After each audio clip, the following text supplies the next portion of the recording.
So I bought myself a new toy, something to do snow with in the winter, and just drag around a few things in the property in the summertime.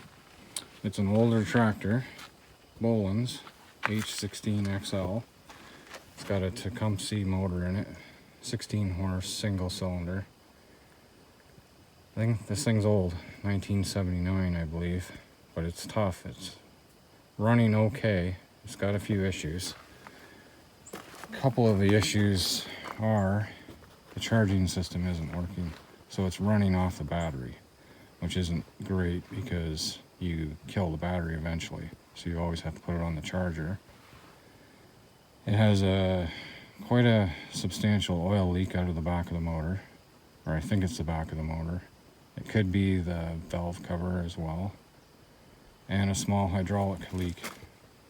The little valve for this lever to move the plow up and down, or any of your attachments, the little valve is leaking. So I'm going to send it to the shop, have the hydraulics fixed, get the oil leak fixed, get the charging system working, and I should have a pretty good tractor. This thing pushes a lot.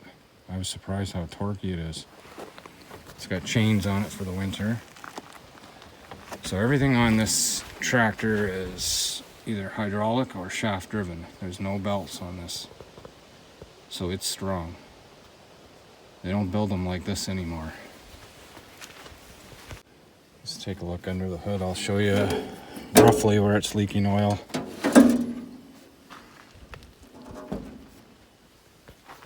Oh God, the sun over here. Hold on. Go to this side. So it's leaking out of the back of the motor, running down the back corner. Sorry about the angles. If I go on the other side, the sun will just blind us. Yeah, so it's leaking down there. I sealed the top part of the valve cover. That didn't fix it. There's another part at the bottom that has gaskets, and that's where it's leaking. And I don't have the tools or the knowledge to take the valves out, and I don't think I do anyway. So I'm going to pay someone to do it. Yeah. So yeah, it's got good sized tires and chains on it. Believe me, it needs that slow moving vehicle sign. This thing is slow. Top speed of 6 miles per hour. Boy, is it ever torquey though. Those tires, especially with the chains on, will just chew a hole in the ground. I forgot to mention one other problem. So the key goes here to turn it on and off. The problem is you can't turn it off. There's something wrong with the switch. So to shut the machine off, you gotta lift the hood, and the previous owner was just pulling the spark plug to shut the tractor off. So I have to get that fixed as well. I'm prepared to spend, I don't know, $1,000, $1,200 on this because I know it's a good machine and it's strong and tough.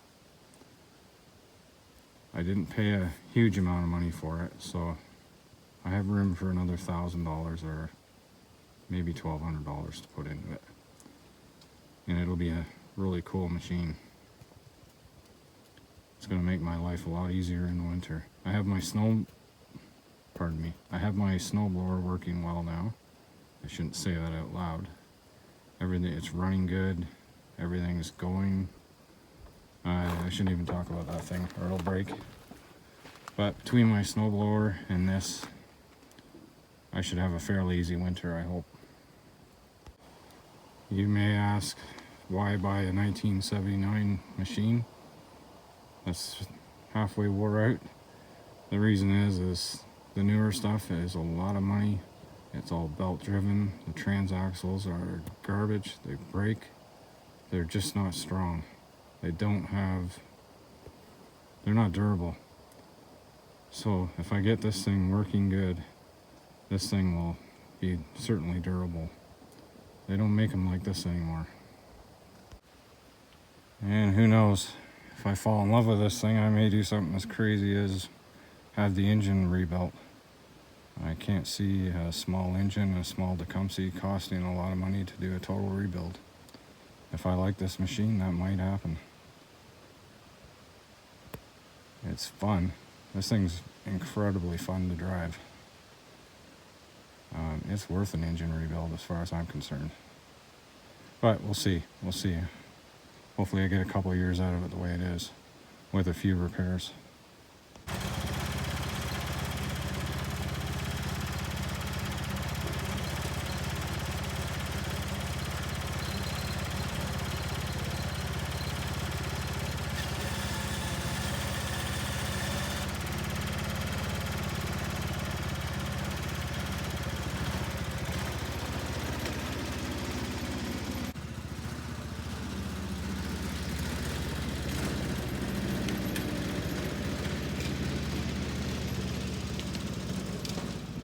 So the tractor just did all of this.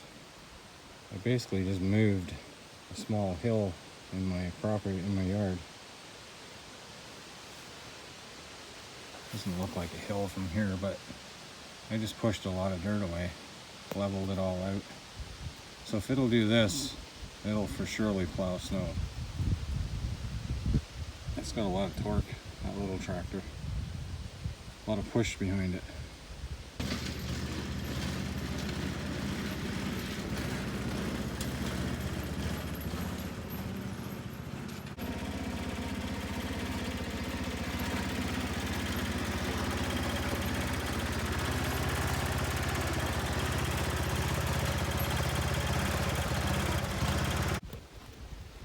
Oh yeah, the tractor came with two other attachments, a mowing deck, and a rotor tiller attachment. Again, shaft driven. There's the rotor tiller thing, blades. I'll probably never use these though, but it was nice to have them. In fact, I'm quite sure I'll probably never use these. They'll probably just sit here for all the time. But I have them if I do want to use them. It would be cool to use the rotor tiller for gardening. I have no use for the mowing deck though. And it needs some work. The mowing deck can't be used as is. It needs a little bit of work. Yeah, the biggest reason I bought that is I can't shovel snow this year again. Last year was hard on me. I don't want to shovel snow anymore. Thanks for watching this video, everyone. This is just a short video. I thought I'd show off this new toy of mine. Hopefully it all works out for me. I'm sure it will. These are great little machines.